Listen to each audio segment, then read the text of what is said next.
السلام عليكم ورحمة الله وبركاته. أعوذ بالله من الشيطان الرجيم. بسم الله الرحمن الرحيم. والصلاة والسلام على رسولنا محمد سيد الأولين والآخرين. مدد مدد مدد يا الله. مدد مدد مدد مدد يا شيخ مولانا جلال الدين رومي. مدد مدد مدد يا شيخ نادم. مدد مدد يا شيخ ممت عبد الحقاني. مدد. Aujourd'hui, je vais vous parler du grand, du très grand, de l'illustre Jalaluddin Rumi, le fondateur des Derviches Tourneurs. Cette histoire, elle a commencé en 1993, il y a 27 ans.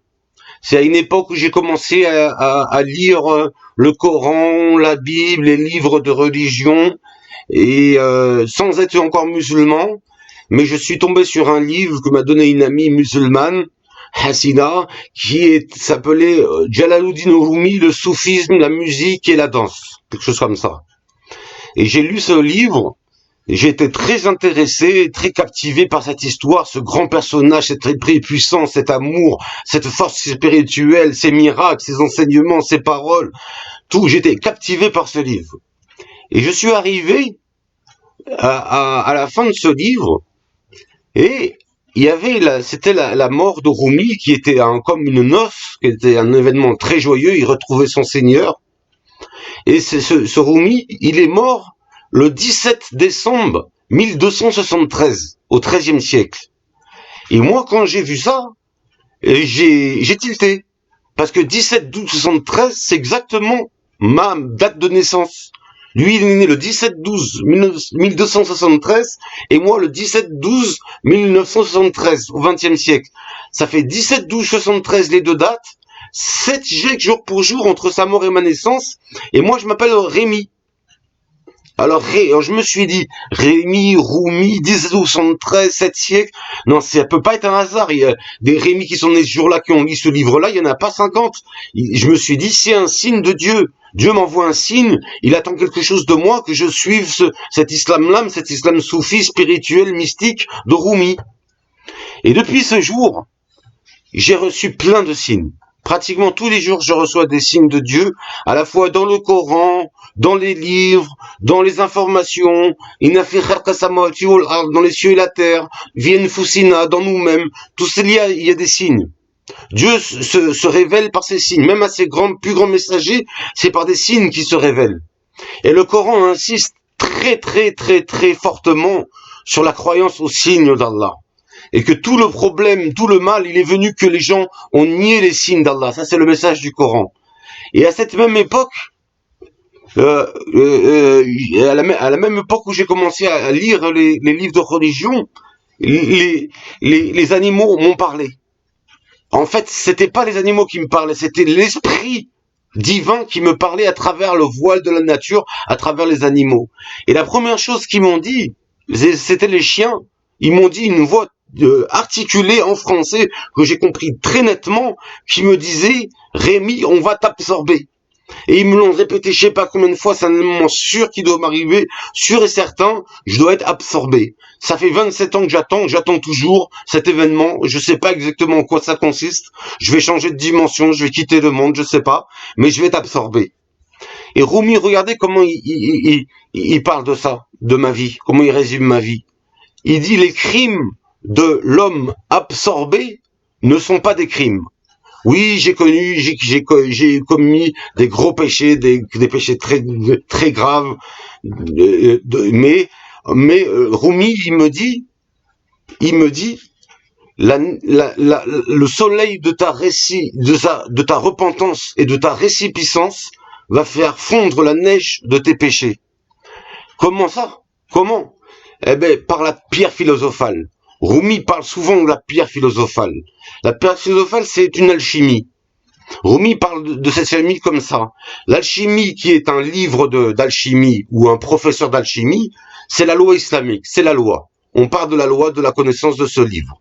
Après, tout le chemin qui mène à Dieu, le chemin de l'acheminement, c'est pratiquer cette alchimie, qui est la pierre philosophale, frotter le cœur avec la pierre philosophale, avec la glorification et le repentir, pour transformer notre cuivre en or. Donc, la charia, c'est la science de l'alchimie, la médecine. La voie, c'est cette guérison par la pierre philosophale. Et enfin, pour arriver où? Au but final, la haqiqa al-muhammadiyya, la réalité spirituelle et divine, la présence divine, où on est devenu complètement de l'or. On n'a plus besoin de pierre philosophale, car tout notre être de grossier, cuivre et matériel est devenu de l'or spirituel. On est arrivé à la présence divine, la haqiqa, qui est le but de la voie. Et en fait, Rumi, quand je lisais ses livres, il me parlait. Il me parlait, là c'est un exemple, je vais vous en citer d'autres, mais il me parlait de ma vie à travers le XIIIe siècle, à travers les siècles. Il me parlait de ma vie présente, de mes problèmes, comme le Coran. Comme le Coran. Par exemple, rappelez-vous dans les années où j'étais en difficulté, les années où a commencé cette manifestation spirituelle dont je suis le sujet, j'étais en train de me repentir, hélas, d'un repentir hypocrite, d'un repentir pour hypocrisie. Et qu'est-ce qu'il disait Rumi? Rumi, il disait, derrière cette situation méprisable se trouve un grand sultan. Ça m'a donné de l'espoir. Et Rumi, il est comme le Coran. Et il me parle à travers les siècles de ma vie actuelle.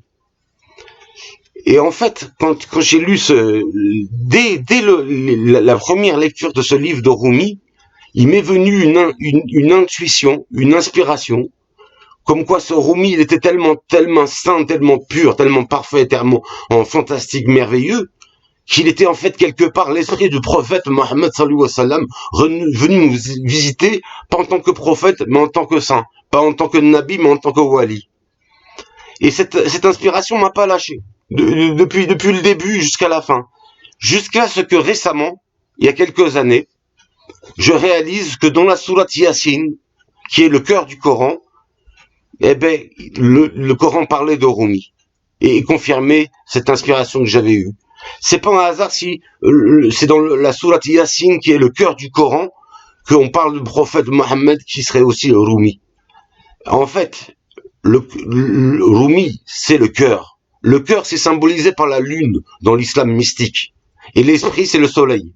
Le cœur, c'est la lune de notre être, de l'espace, notre cosmos intérieur, et c'est le cœur. Et qu'est-ce qu'il dit ce verset? Ça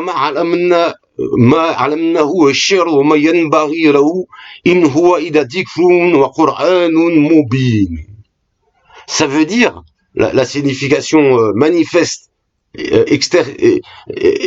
exotérique de ce verset que tous les musulmans connaissent, c'est nous n'avons pas enseigné à Mohammed la poésie, et ça ne lui convient pas. Il n'est en fait qu'un rappel et un Coran évident, manifeste. Qur'anun mubin. Mais en fait, je me suis aperçu, d'après ma connaissance de la langue arabe, parce que la particule ma, qui est traduite par une négation, nous n'avons pas. Ma alamnahu, nous ne lui avons pas enseigné. C'est une particule de négation. Mais cette même particule ma peut avoir dans la langue arabe la signification du prénom relatif ce que. Et si on traduit par cette signification, qui est une situation connue de l'arabe, eh ben ça donne la traduction, et ce que nous lui avons appris comme poésie et ce qui lui convient, il est en fait un rappel et un Coran évident. Eh ben, quel est le poète, le plus grand poète islamique, reconnu internationalement, qui est lu par des millions de lecteurs en Orient et en Occident? Ben, le plus grand poète islamique reconnu, eh ben, c'est justement Jalaluddin Rumi. Et son livre qui me parle, la Masnavi, eh ben, c'est pour ça que les machaïrs, les grands chirs de l'islam, ont appelé ce livre de poésie de Rumi, qui est la plus grande œuvre de Rumi, le Masnavi, le Coran persan. Parce que Rumi est un Coran mubin. Rumi, c'est un Coran évident. Et ce Masnavi, il m'a parlé de mes problèmes. Par exemple, quand j'étais en difficulté, qu'il y avait les ennemis qui me faisaient le waswas et qui commençaient à me traiter de charogne, de jifa, parce qu'on traite les juifs de jifa, de charogne. Eh ben, le même jour où il y a eu ce waswas, j'ai lu le livre de Rumi, la Masnavi. Et la Masnavi me disait, texto, toi, tu n'es pas une charogne, tu es un faucon royal et prisé du roi. Il m'a redonné une dignité. Le Coran, Allah et Rumi, ils m'ont redonné une dignité.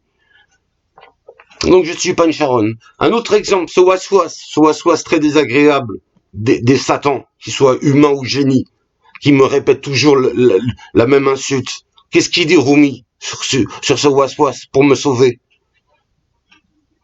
Et il n'y a rien qui les attriste plus que le mauvais attribut par lequel ils t'accablent. En fait, la prière, comme dit Rumi, c'est polir le miroir du cœur.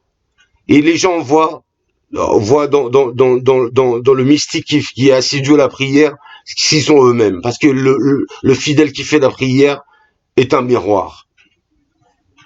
Ou alors, par exemple, Rumi me soutenait que dans mon inspiration que j'avais, dans ce message que j'avais de faire passer aux gens, comme quoi Krishna est en fait Rahman, est en fait Dieu fait homme, l'esprit divin. Qu'est-ce qu'il dit au Rumi sur Krishna, celui que je vénère, que je prends pour l'esprit divin? Mais Krishna, Rumi, il dit, se prosterner devant cette idole est la véritable foi. Ça réduit tout, ça résume tout. Ou par exemple, Rumi, il dit la définition du darwish. Comment il définit le darwish, Rumi? Rumi, il dit le darwish, c'est celui qui a tout le bien, tout le mal en lui. Tous les bons, tous les mauvais. C'est exactement ce qui correspond à ma situation. J'ai à la fois en moi tous les bons, tous les mauvais, tout le bien, tout le mal. Espérons que le mal, seulement que le bien triomphera du mal. Rumi donc est la lune d'Allah. La lune d'Allah. Rumi c'est le cœur, c'est notre prophète revenu. Rumi, il parlait de la voie, de la réalité.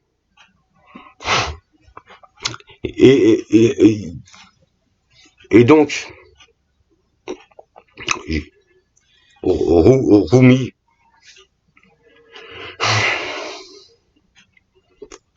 est le roi du jour du jugement.